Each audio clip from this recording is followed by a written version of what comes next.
All right, 1 to 4 family contract, paragraph 10, possession, paragraph 10B, smart devices. This has become an issue in recent years as people have added their own alarm systems, their cameras, their smart doorbells, anything like that where they can open and shut doors remotely. All of those things, those are smart devices. Okay.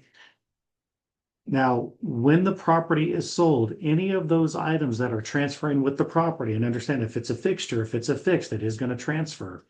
At the time that delivery of possession is done, pay attention to paragraph 1 and 2. The seller shall deliver to buyer written information containing all access codes, usernames, passwords, applications buyer will need to access, operate, manage, and control the smart devices. So if you have a listing that's being sold with smart devices in it, have the seller fill out a form, right? And maybe even go in and change passwords because, a lot of sellers will use the same password for several things. Make sure they're changing their passwords to unique passwords for that property, and have that available to them. So at closing, you can hand that over to the buyer or give that to the buyer at the closing table so that they can access all of those. Make sure they know which apps need to be downloaded, what the websites are, all of those things.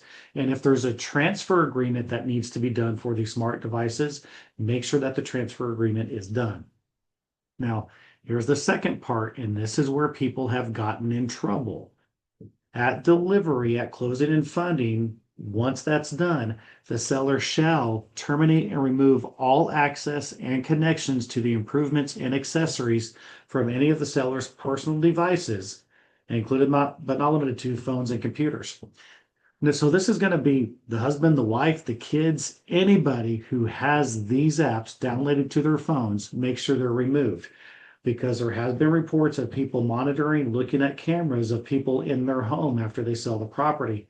So get your devices, remove everything, get your spouse's devices, your kids' devices, remove all of those things from your phones so that you don't run into issues in the future. Very important.